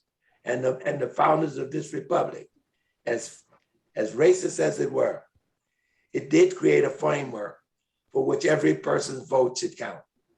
If you don't see what's happening with the vote and the depression of the Black vote, they see the demographics changing.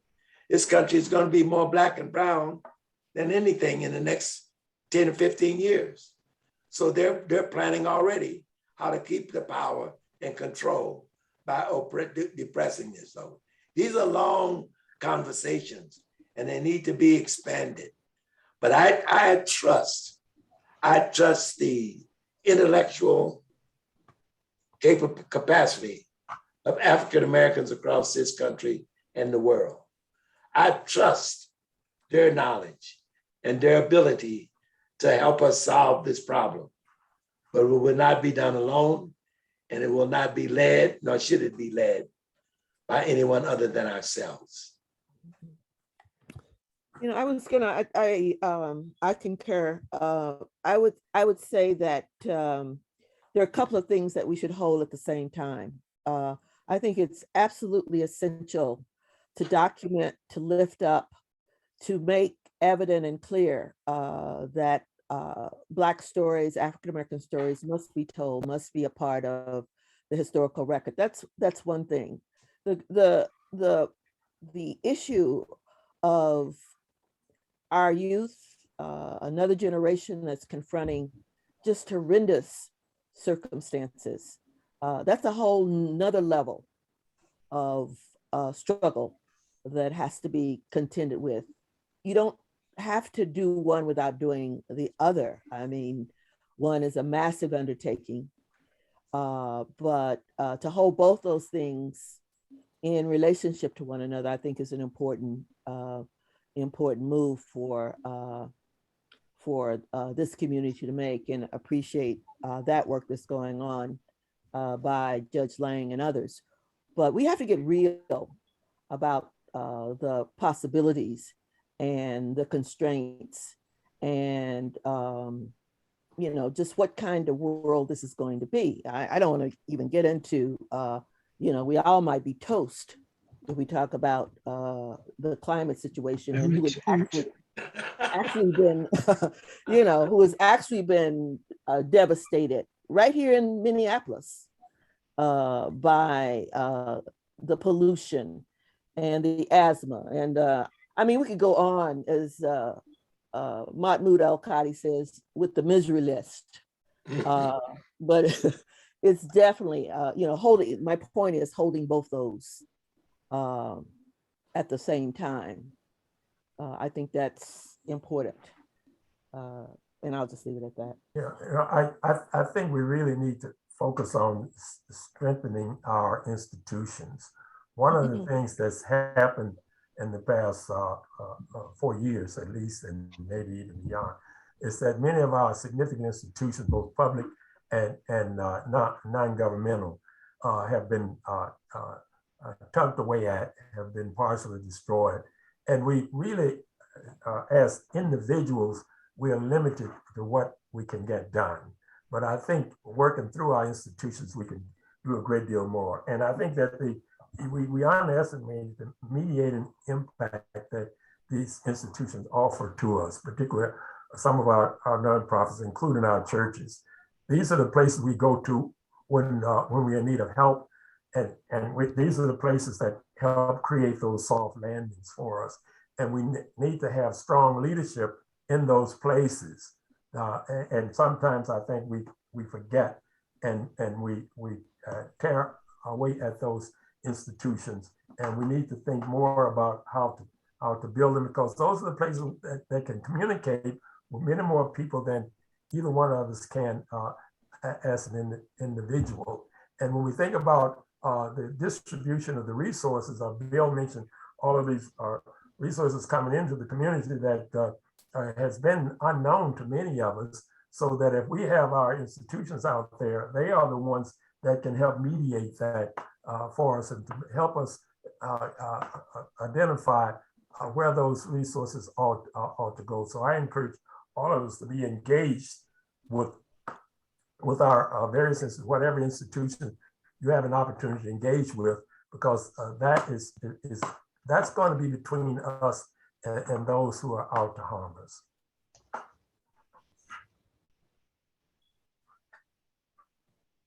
I'd like to thank all the panelists very much for the very informative and uplifting message. We have a short survey that we'd like to ask that you take it. It's going to be shown on the, well, it's right there. There are 3 questions, and if you could answer them, and then we'll see the results right away. First question is it important to document, honor, and preserve these events, places, and histories? How should we preserve these places and people's histories? And how would you like to show the next generation these histories? So if you could please, it's anonymous, and as you answer them, you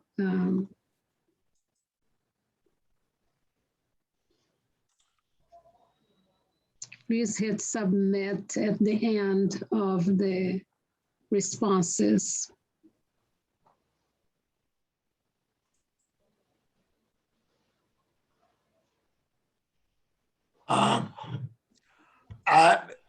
For me, I'm trying to complete this survey. I don't understand number 3. How would you like to show the next generation these histories? And you go multiple choices. Yeah. Was those multiple choices up above? Or? No, please scroll down, Mr. English, a little bit further to the bottom. Ah, I see. Now I'm sorry. Yeah, okay, no, that's okay. Thank you. Thanks for your question. Sure, it clarified for some others.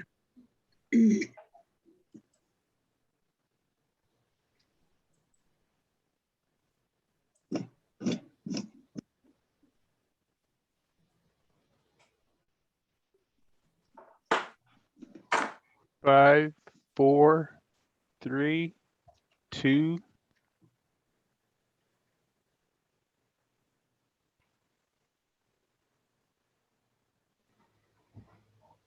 Excuse me, as you can see, 100% of you answered yes to question number 1.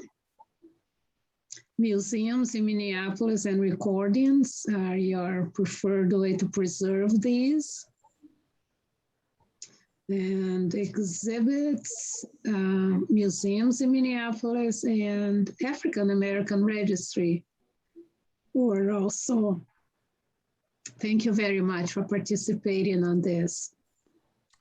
I express my appreciation to Judge Lang and to Dr. Wilcoxon and all of those who participated in putting this segment together. It's been an honor for me to hear from 2 people that I have tremendous respect for, Dr. Brewer and T. Williams, as we love to call him. I love his first name. It's unusual, but I've heard it before. But it's good to see him. He made some great points, and I want T to continue to contribute to these kind of discussions because I think they're very important. Again, I want to thank you all for this work. I want to continue to support it in any ways that I can.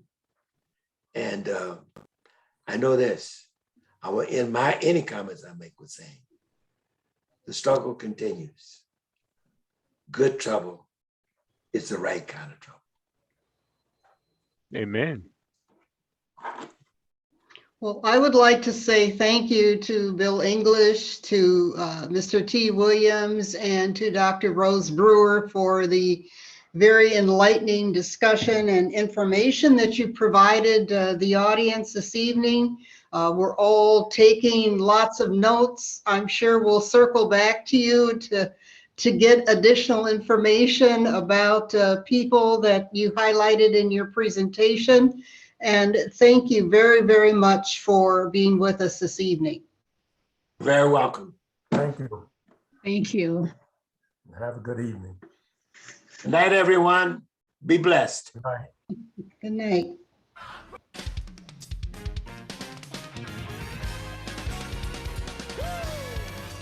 Hey, Phil, how you doing?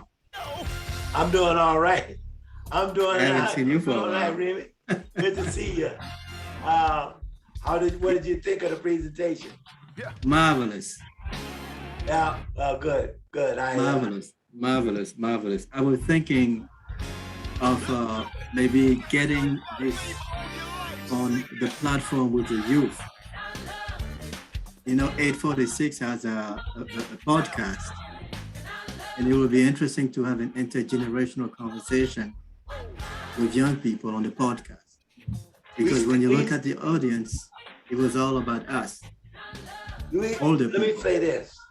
Yeah. If we don't have those intergenerational conversations, and I told you, I reminded people that in my presentation that that I learned from Anna Hedgeman and Josie and so many others. And I was a young buck, as they called me then. And so we do have to have these intergenerational conversations. Because some of the, I'm going to tell you, I'm noticing some of these young people. Some of these young people, I mean, as long as it looks like only you and I left, I don't care who hears it.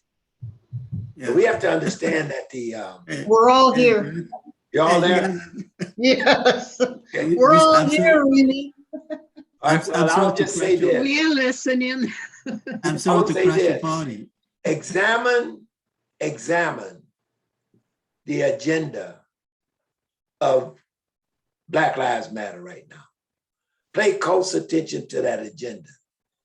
That agenda is now being driven and intersecting with the agenda for American descendants of slaves by the LGBT movement. Now, I don't believe in discriminating against anyone, but if we're not careful, they have interrupted and reinterpreted our agenda to be those of both the LGBT movement and African Americans. That's not true.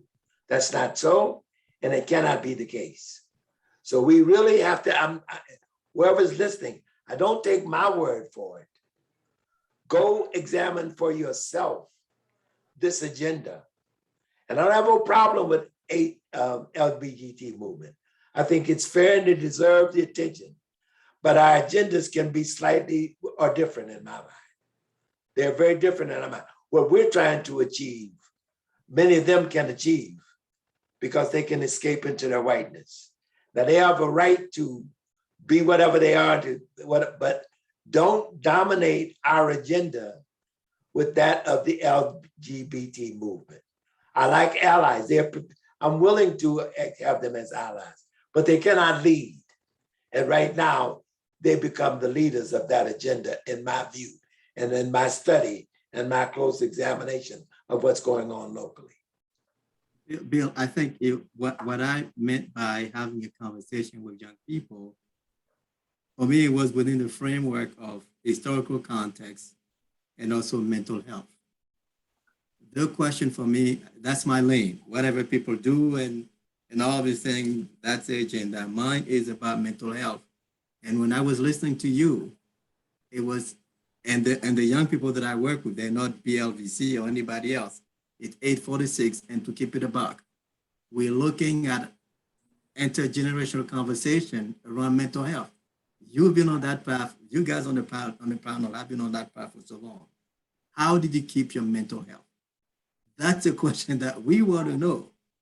That's the conversation we want to have. I'm not interested in any other thing. Who has the money? Who sleep with what and doesn't sleep with who? I don't give a fuck. Yeah, you know, I'm interested in, you guys are gray hair.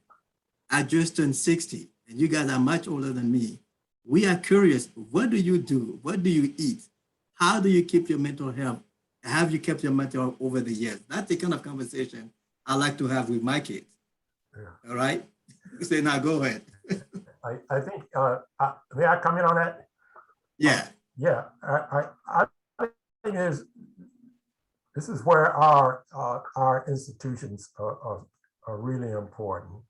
And I think that is the kind of thing that some of our organizations that work with the young people, and some of our organizations who can reach the other generations can create the kind of environment in which that can take place, and invite some of those other generations in.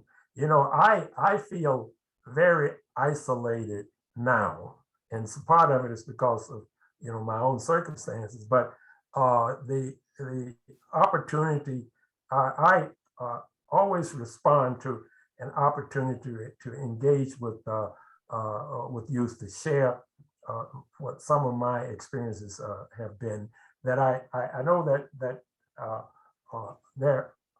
there are things that I know just because I've been around a long damn time, that could be beneficial to others in terms of the whole mental health experience. And my own, you know, my own background is come out of that. You know, my professional training and development was in that area. My background is in social work, although I've run a number of different organizations. But any opportunity to sit down informally, just to talk with young people is something that I don't think we're doing enough of. Yeah. And I think there are opportunities there for that.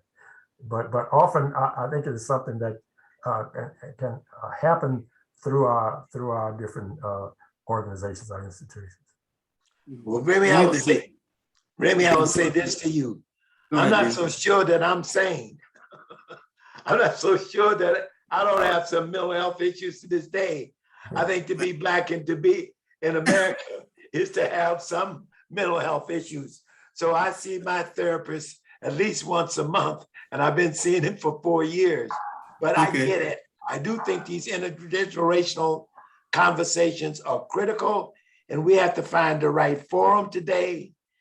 These young people, we have these phones, and they have instant talk conversations, but they don't have that. They don't have conversations. They have 1 minute, 10-word sentences, and there's no understanding of the language they're using by some of these things. So yeah, we do have to arrange this, but it has to be those who are willing. So when we find a group of young people, lead young people. So we can get young people and identify the leaders to bring other young people to the table and sit down and allow us to listen. Yes. Not speak, listen to what they have to say, and then react or respond with what our lived experiences have been. Yeah. It's a process. It's a lived experience. When I was listening today, it's a historical context. I came to this country as a Fulbright scholar. I spent 30 years in Minneapolis. I didn't have the historical context that you guys discussed today. That blew me away. You see what I'm saying? Even though I managed to have my PhD and a couple of master's degrees, the historical context of the community that I come from, I didn't have that. Yeah, that's important. That's important. And that's what I say. I'm saying that's the reason why I'm saying. Imagine how youth having that historical context, because some of us think that we just started. You guys didn't do nothing. And if you come from nothing, you end up with nothing. And I'm saying if we have those intergenerational conversations, then we can put a context for the kids to see what has been done, how was it done. But again, I want to frame it within the context of mental health. I'm not interested in defunding the police or who did what, who didn't do what. I want to stay with mental health. And if we could do that, it will be a way to start creating those bridges. Yeah, and I'm so sorry, I need to interrupt this because we do need to end our meeting. Thank you, Remy. We're crashing so the party. good to see you again. Neil, I stop by and we'll continue the conversation. We're going to sign off, Remy, and we want you to stay in touch with us. If you want the historical presentation to the young people, we'd be happy to talk to you about that. We're very interested in reaching out. I think anytime you've called me in the past, I've always met with you. So it's great to hear you have a PhD and that you're doing all these wonderful things. So Yeah. We'll We'll do that. look for you Yeah. to reach out to us and stay involved with our series and see how we can work with the young people. Perfect. Good night, everyone. Thanks again. We have to let our operators sign off, so we're gonna close down. Thank you Thank so you. much. All Thank you. right. Good Thank you, night. Bill. Yeah.